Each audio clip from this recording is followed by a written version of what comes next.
ሰላም ሰላም፣ ጤና ይስጥልኝ ውድና የተከበራችሁ የቻናሌ ቤተሰቦች በያላችሁበት ሰላማችሁ ይብዛ። እንዴት ናችሁ?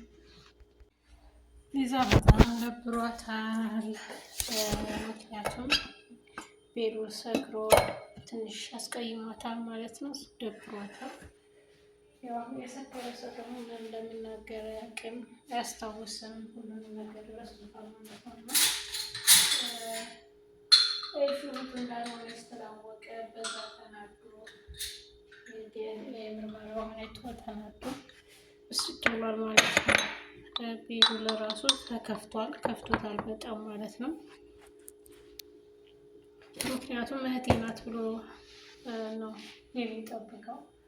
አብሮ ነው ያሉት። በዛ ላይ ደግሞ እህትም ወንድምም የለውም። አለኝ የሚላት አንድ ኤልሹ ነበረች። ኤልሹም እህቱ እንዳልሆነች ተረጋገጠ ማለት ነው። በዛ ምክንያት ትንሽ ከፍቶታል ማለት ነው። በጣም ያሳዝናል።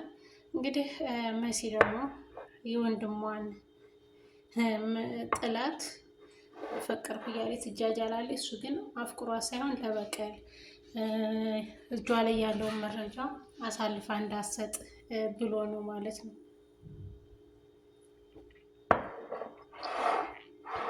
ሁለተኛ ነገር ደግሞ ቶማስ አለ ማለት ነው። ቶማስ እስካሁን ታግቷል እንጂ አልሞተም ማለት ነው። ያለውም ተንጋኑ ታዲ ነው። ማነው ስሙ? የመሲ ፍቅረኛው ማለት ነው። ቴዲ ጋር ቴዲ ግን ይህ ሁሉ መስዋዕት እያደረገችለት የእውነት ሊወዳት አልቻለም። የእውነት ሊያፈቅራት አልቻለም ማለት ነው።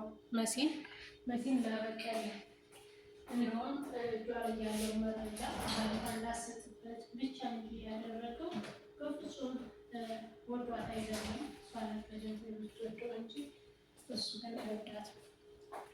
ለበቀል ነው።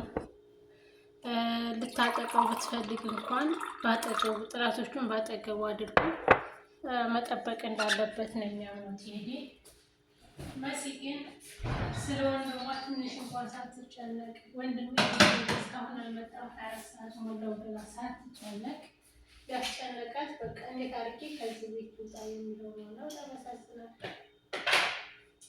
እና ከባድ ነው። የሰው ልጅ ደግሞ በፈተናዎቹ መጽናት እንዳለበት ነው የሚያሳየው።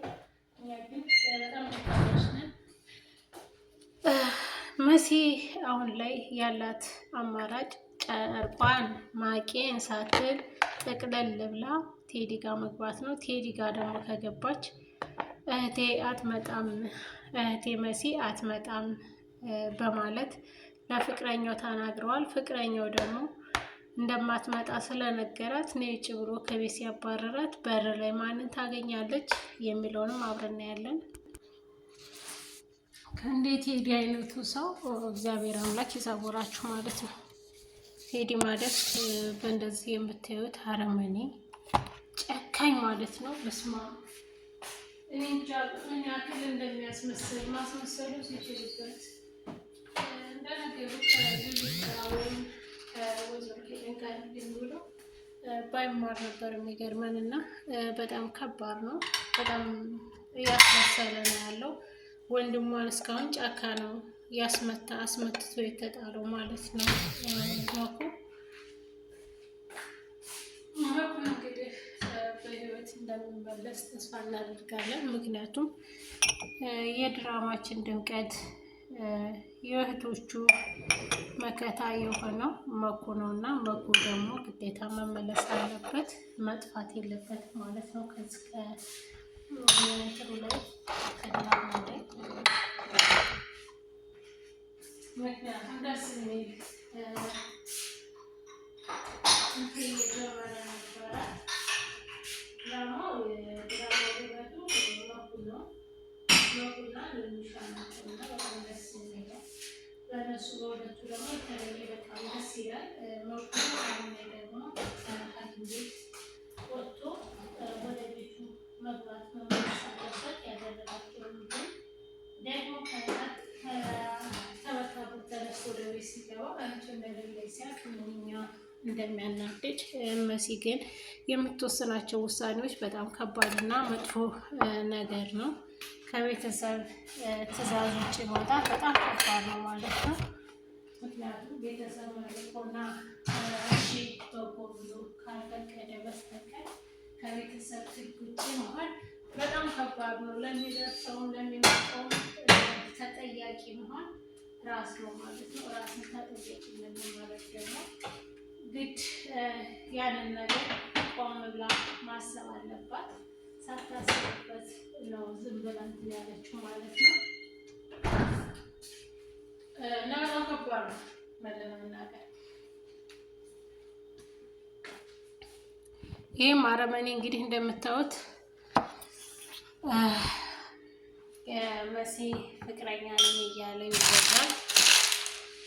እውነት እኔን የምትወጂኝ ከሆነ በህግ እንጋባና አብረን እንሆን፣ አይካልሽ ደግሞ ቤተሰቦችሽን ትመርጫለሽ፣ ለቤተሰቦችሽ ያለሽ ክብር የተለየ ነው በማለት እያስፈራራ ነበረ። በኩዬ እንግዲህ እንደዚህ እንደወጣ ተመቷል፣ ተደብድቧል። በሞትና በህይወት መካከል ነው ያለው። በጣም ያሳዝናል።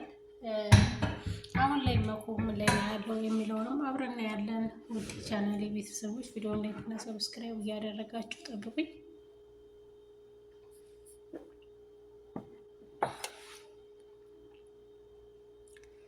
እና ምን ልላችሁ ፈልጌ ነው፣ ወይዘሮ ሄለን የቴዲ ፍቅረኛ አግኝታታለች ማለት ነው።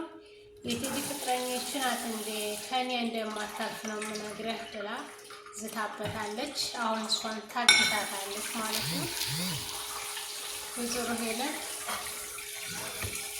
ይህንን ከማድረግ ወደኋላ እንደማትል ራሷን በራሷ እየዛችና እያደነቀች ነበረ። እውነት ነው። እሷ ያየችውና የረካችው እንደማይበረክት ተናግራለች ማለት ነው። ወይዘሮ ሄለን ይቀጥላል።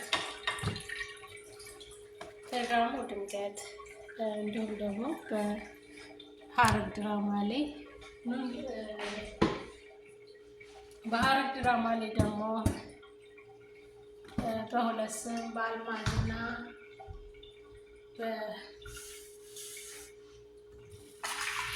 ማናት ሁለት ስም ያላችሁ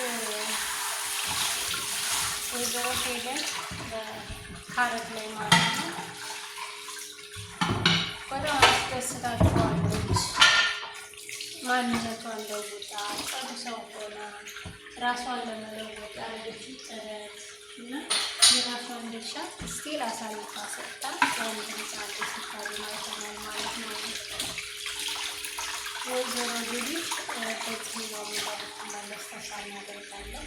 ነገሮች በሙሉ አልጋ ባልጋ ሄዱ ሁሉ ነገር የራሱ የሆነ ፈተና ይኖረዋል። ያንን ወጣቱና ካለፈች ደግሞ ቀጣይ ደግሞ በጉጉት የምንጠብቀው ይሆናል። ይቻላል ቤተሰቦች ቪዲዮውን ላይክና ሰብስክራይብ እያደረጋችሁ ጠብቁኝ። ከሌላ ቪዲዮ እስከምንገናኝ ሰላማችሁ ብዝት ይበሉልኝ። ወዳችኋለሁ፣ አከብራችኋለሁ። እያላችሁበት ሰላማችሁ ይበሉልኝ።